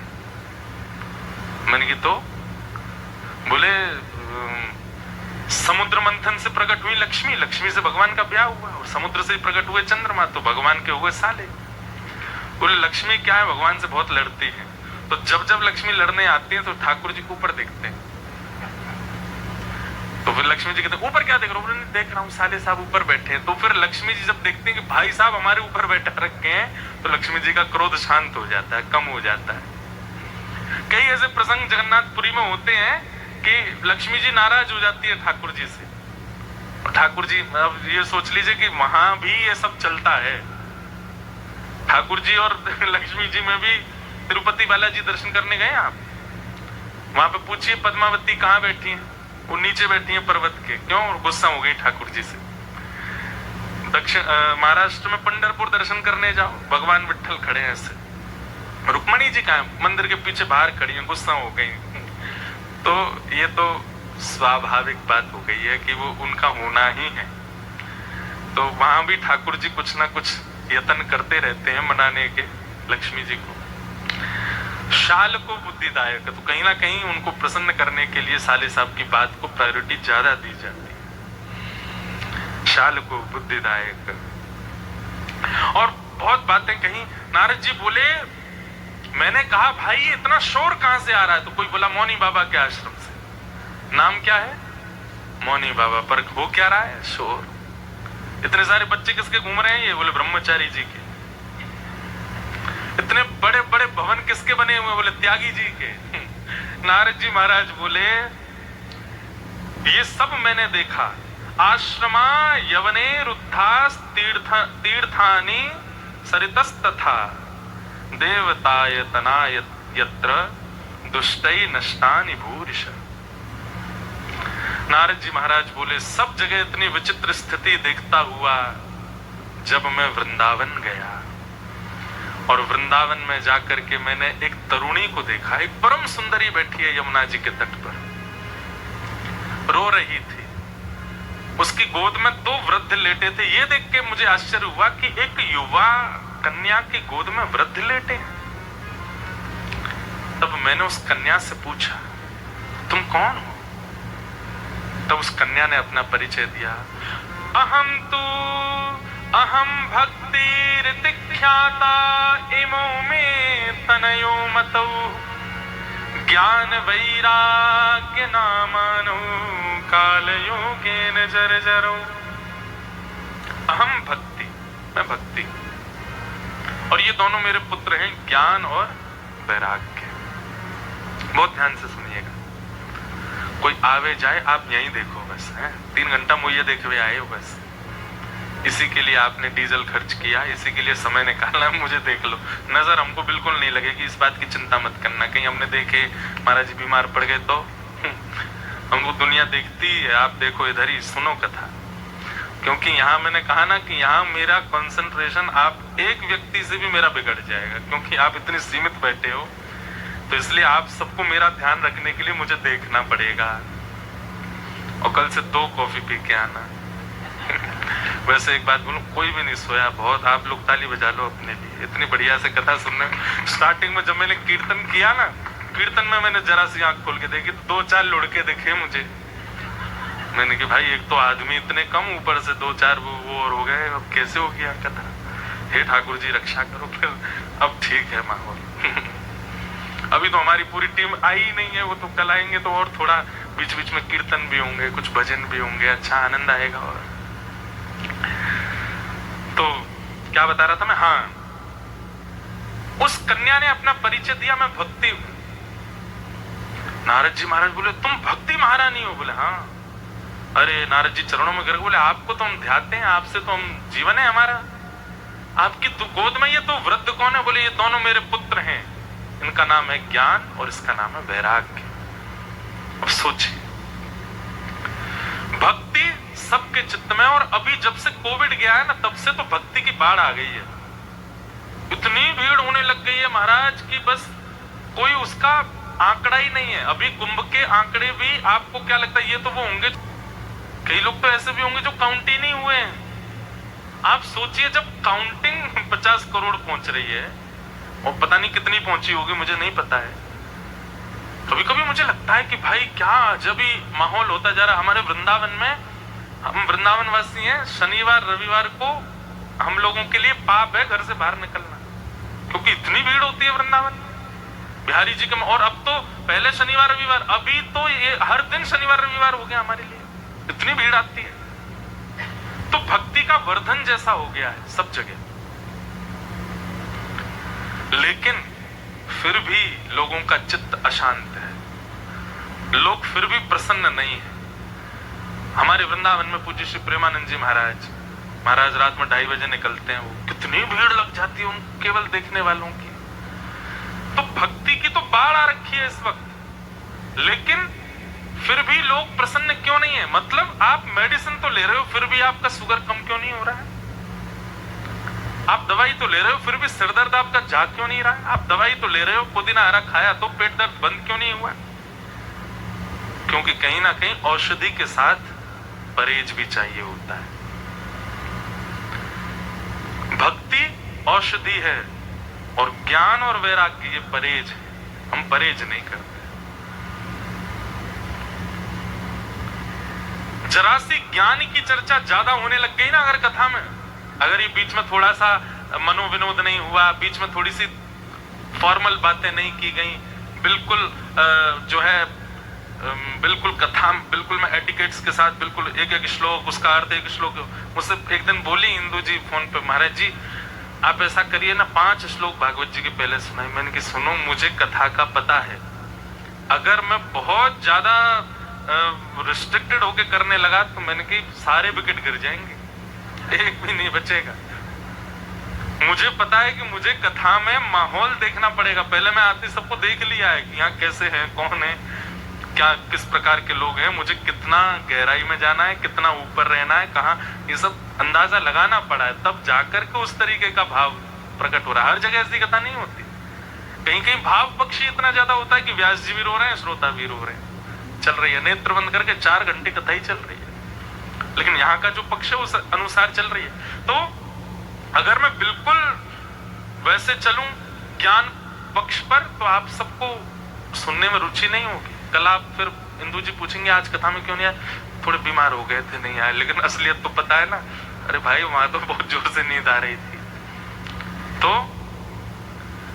भक्ति तो है सबके चित्त में, पर कहीं ना कहीं ज्ञान और वैराग्य नहीं। इसलिए भक्ति होने के बाद भी, नाम जप होने के बाद भी, कथाएं सुनने के बाद भी, आध्यात्मिक होने के बाद भी आप अप्रसन्न रहते हो। मां यदि है और पुत्र नहीं है तो मां प्रसन्न कैसे रह पाएगी? इसलिए ज्ञान और वैराग्य का होना अति अनिवार्य है जीवन में।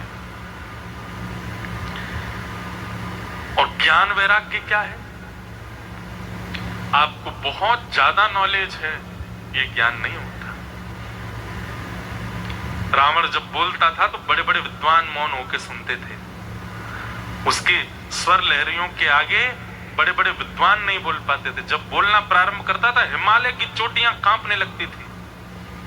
यस्यास्ते ड्राट ड्राट डुट डुट मम लम टम टम टम टम टम डम शम डुडम शम डुई डुई चकितम भूप के भूपनालम तैलम तैलम तो तैलम कुकु कुकु कुकु क्वांग क्वांग क्वांग क्वांग क्वांग ध्यायन्ते यस्य कांते वसति स सकलम पातुनो चंद्रचूड़। ये रावण के द्वारा विरचित श्लोक है। शंकर जी हाथ जोड़ के कहते, तू हिमालय मत आया कर, मैं ही आ जाऊंगा लंका दर्शन देने, क्योंकि तू आता है तो यहाँ पे चोटियां कांपती हैं। उसकी विद्वत्ता। तो ज्ञान को कहीं उस पक्ष में मत ले लीजिएगा। बहुत जानकारियां होना ज्ञान नहीं होता। बहुत जानकारियां होने का मतलब क्या है? आपकी रसोई में सब्जियां सारी हैं, टमाटर भी है, घिया भी है, आलू भी है, बैगन भी है, तोरई भी है, नमक भी है, हल्दी भी है, गरम मसाले भी हैं, लेकिन सामग्री तो सारी है। बनाना आना चाहिए। वो बनाना आना चाहिए, उसको कहते हैं क्या? नॉलेज तो बहुत है, पता तो बहुत कुछ है, लेकिन जैसी परिस्थिति सामने आती है तो सब भूल जाते हैं। विस्मरन्ति तत्सर्वम, शास्त्र आज्ञा करते हैं सबको सब पता है, लेकिन जैसी सिचुएशन आती है हम भूल जाते हैं, शून्य हो जाता है दिमाग। वास्तव में हमारी ज्ञान की परीक्षा कब होती है? जब सिचुएशन सामने आती है। कई बड़े बड़े ज्ञानियों को टूटते हुए देखा है। उनके घर का एक सदस्य चला जाए, बस जाना तो सबको, जानता कौन नहीं जानता, लेकिन घर का कोई व्यक्ति चला जाए तो वहां जो व्यक्ति जीवित हैं उन लोगों की स्थिति देख करके कई बार रोना आ जाता है। क्या उन लोगों को नहीं पता कि एक दिन उनको भी जाना, और ये जाना सत्य ही है? ठीक है, भावुक होना, विचलित होना स्वभाव है, हम लोग इतने कनेक्टेड हो चुके हैं, पर कई जगह मैंने ऐसा देखा है वर्षों निकल जाते हैं लेकिन वो ट्रॉमा से बाहर ही नहीं आ पाए।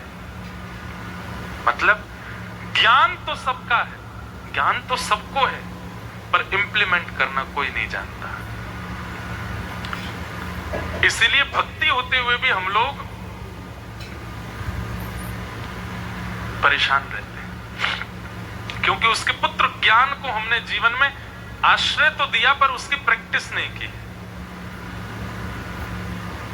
ज्ञान होना और ज्ञान को लागू करना, दोनों में बहुत अंतर होता है। हमारे संस्कृत व्याकरण में संस्कृत 6 महीने में आने लगती है, समझ में आने लगेगी आपको। पर कई लोग ऐसे होते हैं उनको संस्कृत याद तो होती है, पहले से लास्ट तक सारे सूत्र बता देंगे आपको, पर वो लगाना नहीं चाहते। उनके सामने एक श्लोक रख दो, इसका अर्थ करके बताओ, ये नहीं आता हमसे। फॉर्मूलाज तो सारे याद हैं पर उनको लगाना नहीं जानते, उनको करना नहीं जानते।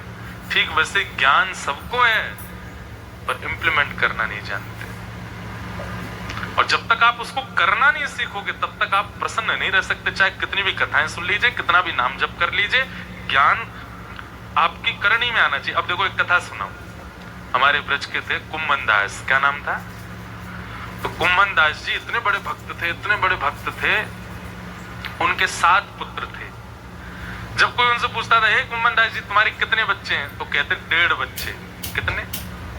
इसको कहते हैं ज्ञान का इम्प्लीमेंट। उनसे किसी ने पूछा, हमने देखे तुम्हारे 7 बच्चे, तुम 1.5, और बोले 2 बोल दो, 1 बोल दो, 3 बोल दो, 1.5 कौन बोलता है? 1.5 बच्चे होते कोई? तो बोले नहीं, मेरे बच्चे तो जन्म तो 7 ने लिया था घर में, पर एक जो है वो पूरा भक्त है इसलिए 1 बेटा, और एक जो है वो आधा भक्त है इसलिए 1.5 है मेरे। तो किसी ने कहा वो आधा वाला क्या करता है? बोले वो मंदिर नहीं जाता, कथाएं वथाएं नहीं सुनता, गौ सेवा करता है इसलिए आधा भक्त है। तो कितने बच्चे मेरे? 1.5। ये है ज्ञान का इम्प्लीमेंट। उनको ज्ञान है, वो उसको लागू भी करते हैं अपने व्यवहार में। फिर एक बार एक घटना घटी कि कुम्मनदास जी का एक पुत्र पधार गया। तो किसी ने जाकर के कुम्मनदास जी से कहा, कुम्मनदास जी आपके बेटे की मृत्यु हो गई, जल्दी चलो। तो सुनते ही कुम्मनदास जी मूर्छित होकर गिर पड़े, बेहोश हो गए। तो सारे नगर के लोग कहने लगे, बताओ, अपने आप को बहुत बड़ा भक्त बताते थे, अरे भाई संसार में हम लोगों के भी प्रियजन दूर हो जाते हैं, बेहोश तो हम नहीं होते। ज्यादा से ज्यादा रो लिए होंगे, ज्यादा से ज्यादा परेशान हुए होंगे, 2-4 दिन भोजन नहीं किया होगा, इतने ज्यादा मोह इनके चित्त में, देखो बेटे के मरने की खबर सुनते ही बेहोश हो गए। लोग चर्चा करने लगे, बोले बेहोश हो गए, कितना मोह चित्त में। और वैसे कोई पूछता कितने बच्चे? कहते 1.5 बच्चे मेरे। तो उनके गुरु थे श्रीमद वल्लभाचार्य जी। किसी ने जाके उनको बताया, बोले कुम्मनदास जी के पुत्र पधार गए, वो तो घटना हो ही गई, पर कुम्मनदास जी मूर्छित पड़े हैं सुबह से, उनको वो बेहोशी आ गई है। सब लोग गांव में कह रहे हैं कि बताओ, पुत्र से इतना मोह कि उसकी मृत्यु की खबर सुनते मूर्छित हो गए। वल्लभाचार्य जी बोले, मैं दावे से कह सकता हूं वो पुत्र की मृत्यु से मूर्छित नहीं हुआ है। चलो मैं चलता हूं। तो कुम्मनदास जी मूर्छित पड़े थे, बेहोश।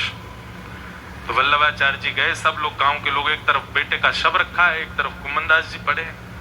तो वल्लभाचार्य जी ने कान में जाके बोला, कुम्भनदास, मुझे पता है तुम मूर्छित क्यों हुए हो। तुम इसलिए मूर्छित हो गए हो क्योंकि तुमको ये चिंता हो गई कि अब मेरा बेटा मर गया, मतलब घर में सूतक लग गए, 13 दिन तक मैं मंदिर नहीं जा पाऊंगा दर्शन करने, और बिना दर्शन किए तुम कैसे रहोगे। पर चिंता नहीं करो, मंदिर की एक खिड़की हम खोल देंगे, वहां से तुम रोज देख लिया करना। सोई कुम्मनदास जी ठीक हो गए। बोले बस यही चाहिए था मुझे, मेरा दर्शन मुझसे दूर ना हो। फिर व्यवहार में चले गए, रोने लगे, पत्नी को हृदय से लगाया, बच्चों को बोले क्या करें, बेचारा चला गया। लेकिन कुम्मनदास जी को उससे ज्यादा पीड़ा किस बात की थी कि 13 दिन सूतक के कारण मैं मंदिर नहीं जा पाऊंगा, इसलिए मूर्छित हुए। इस ज्ञान का इम्प्लीमेंट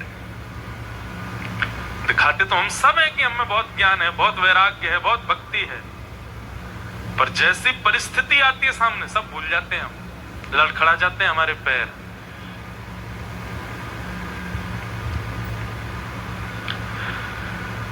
तो भक्ति तो है पर ज्ञान और वैराग्य नहीं, इसलिए भक्ति प्रसन्न नहीं होती। और इसीलिए ज्ञान वैराग्य बूढ़े हो गए, क्योंकि हम लोग उनको, अब भाई किसी गाड़ी को नहीं चलाओगे तो इंजन तो उसका खराब हो ही जाएगा।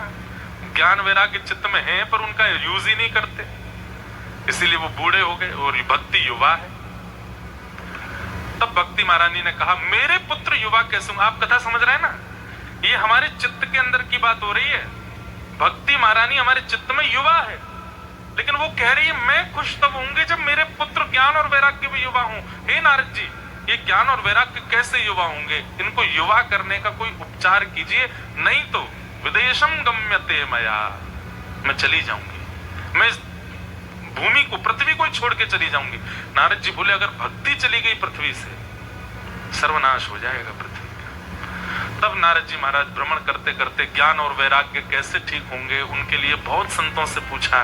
तभी नारद जी महाराज पहुंचे बद्रीनाथ, और बद्रीनाथ में उनको भगवान के प्रथम अवतार का दर्शन हुआ। कौन है भगवान के प्रथम अवतार?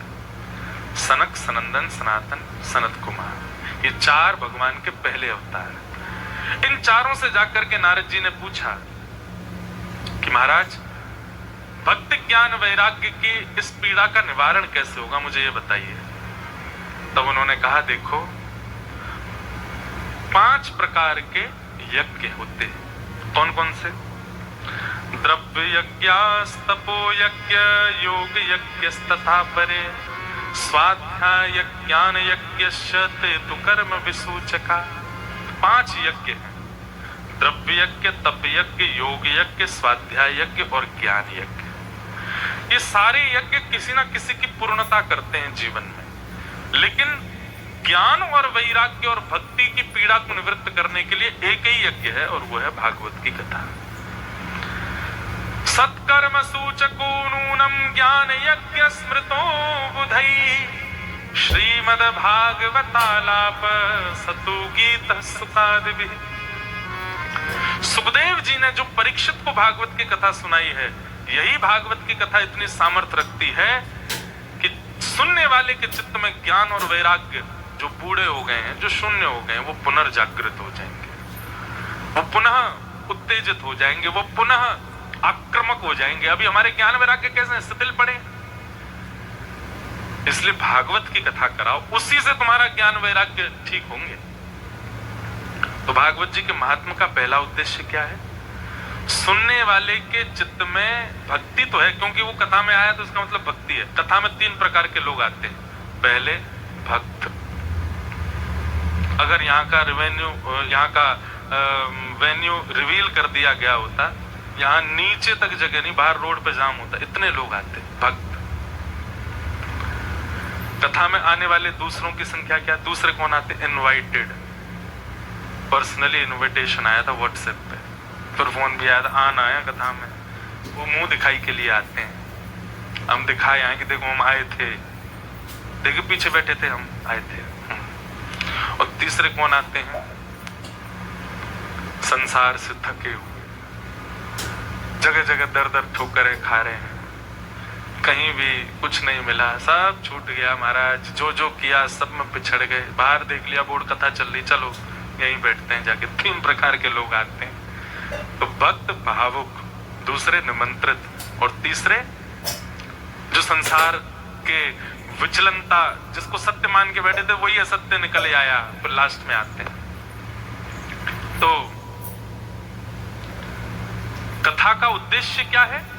ज्ञान और वैराग्य का वर्धन। महात्मा का पहला सर्ग ये है।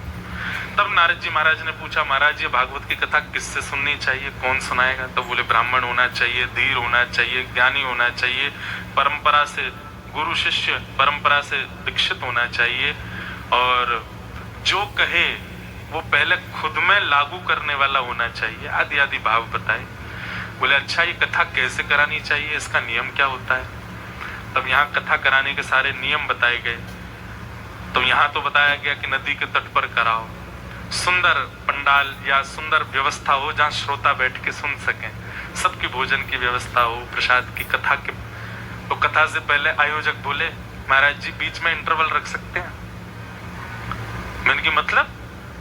बोले 3 से 7 कथा है, तो 3 से 5 एक सेशन हो जाएगा, और फिर 5 से 5:30 हाई टी, और फिर 5:30 से 7। मैंने कहा भैया थे आज जो किसी और से करा लो भैया, हम नहीं करेंगे। तो ऐसे ऐसे भी लोग होते हैं, उनको कथा में भी नहीं भूखे बैठ सकते, उसमें बीच में भी उनको हाई टी चाहिए। कोई रिसेप्शन हो रहा है, शादी हो रही है, हाई टी रखी उसमें। तो कथा कैसे करानी चाहिए उसका सारा यहाँ पर वृत्तांत बताया गया। सबसे ज्यादा ध्यान इस बात का रखें कि सब श्रोता ध्यान से कथा सुने। सुनना बहुत आवश्यक है और एक एक चीज समझना बहुत आवश्यक है। सब बातें बताते हुए कहा कि सबसे उत्तम स्थान है गंगाद्वार समीपे तु तटमानंद नामकम, जिसको आज ऋषिकेश कहते हैं, वहां कथा कराओ। ये बात सनत कुमारों ने कही नारद जी को। तब नारद जी ने कहा, बोले देखिए अब व्यवस्था तो आपने बता दी, अब व्यास भी बता दीजिए। नारद जी, व्यास जी किसको बताएं? बोले आप ही कर दो कथा। तो सनत कुमार ही कथा सुनाने के लिए आए, बड़े बड़े ऋषि आए, बड़े बड़े वेदज्ञ आए, सबने आकर के कथा सुनी। जैसे ही भक्ति ज्ञान वैराग्य तीनों ने उस कथा में प्रवेश किया, भक्ति सुतौ तौ तरणौ गृहीत्वा प्रेमैक रूपा सहसा विनाशित, श्री कृष्ण गोविंद हरे मुरारे नाथेति नामानि मुहुर्वदन्ति। जैसे ही भक्ति ज्ञान वैराग्य ने कथा में प्रवेश किया तो जो ज्ञान वैराग्य वृद्ध हो चुके थे वो धीमे धीमे धीमे धीमे युवा होने लगे और बिल्कुल युवा अवस्था में आ गए। भक्ति महारानी देख करके नृत्य करने लगी, मेरे पुत्र स्वस्थ हो गए। और ये बात प्रमाणित हो गई कि कथा सुनने वाले के चित्त में ज्ञान और वैराग्य को जागृत कर देती है। 7 दिनों में जागृत अभी हो गए होंगे, 1-1.5 घंटा में ही आपको बहुत कुछ हल्का सा अनुभव हो रहा होगा चित्त में। क्यों? ज्ञान वैराग्य जागृत हो गए। 7 दिन में ये युवा हो जाएंगे, लेकिन 8वें दिन से फिर वृद्ध होने शुरू होंगे। जैसे हम यहाँ से कथा करके जाएंगे, फिर आप अपने व्यवहार में जाओगे, फिर से अपने संसारिक क्रियाओं में जाओगे, फिर से ये वृद्ध होंगे। आपका कर्तव्य क्या है? 7 दिन कथा सुनना आपका कर्तव्य नहीं है। 8वें दिन से जो सुना है उसकी रख रखाव करना, वो बने रहे चित्त में, वो आपका कर्तव्य है। तो ये भागवत जी के महात्मा का प्रथम सर्ग। इस प्रकार ज्ञान वैराग्य के वर्धन के लिए भागवत जी की कथा होती है। अब भागवत जी का दूसरा महात्मा मैं सूक्ष्म में सुनाऊं। नारद जी महाराज ने सनत कुमारों से प्रश्न किया जब वो कथा सुना रहे थे कि महाराज कथा सुनने से कौन कौन से पापी लोग पाप से मुक्त हो जाते हैं, मुझे कृपा करके बताओ। कथा सुनने से किन किन के पाप नष्ट होते? ये मानवा पाप कृतस्तु सर्वदा सदा दुराचार रता विमार्गगा क्रोधाग्निदग्धा कुटिलश्च कामिनः सप्ताह यज्ञेन कलौ पुनन्ति ते। यहां पर कुछ पाप बताए गए, सुनेंगे कौन कौन से पाप हैं। सबसे पहला सदा दुराचार। दुराचार किसको कहते हैं? कोई गलत काम कर रहा था और आपको भी उससे प्रेरणा मिल गई और मैं भी करके देखूं, ये दुराचार। उसको तो पाप लगेगा, आपको महापाप लगेगा, क्योंकि आप किसी ऐसे से इन्फ्लुएंस हुए हो जो पापी है। आजकल के बच्चे क्यों बिगड़ जाते हैं? यूनिवर्सिटी में देखा कि कोई धुआं उड़ा रहा था, क्या कूल लग रहा है, धुआं निकल रहा है इसके मुंह से, मैं भी उड़ा के देखूं। वो उड़ा के देखने के चक्कर में खुद भी वैसा ही हो जाता है। आप यदि किसी ऐसे से इन्फ्लुएंस होते हो जो महापापी है। एक मैं कहीं देख रहा था, कोई बोला, कोई माँ बोली मेरी बेटी मुझे मारती है, तो उससे पूछा तुम क्यों मारते हो? बोले मेरी फ्रेंड भी मारती है इसलिए मारती है। कई लोग व्यवहार में बहुत अच्छे होते हैं पर दूसरों की क्रिया देख करके उनके मन में आ जाता हम भी करके देख लें, ऐसा क्या बुराई है? तो ये दूषित इन्फ्लुएंस होना महापाप है। और आज का युवा कहीं ना कहीं भटक जाता है। अभी तो थोड़े थोड़े संभल रहे हैं, बच रहे हैं कहीं ना कहीं हद तक, पर कई युवा जो हैं वो आज भी अपना इन्फ्लुएंसर किनको मानते हैं? जो गंदा खाते, गंदा बोलते, गंदा पहनते, गंदा करते। कुछ दिन पहले उसका प्रमाण भी मिल गया।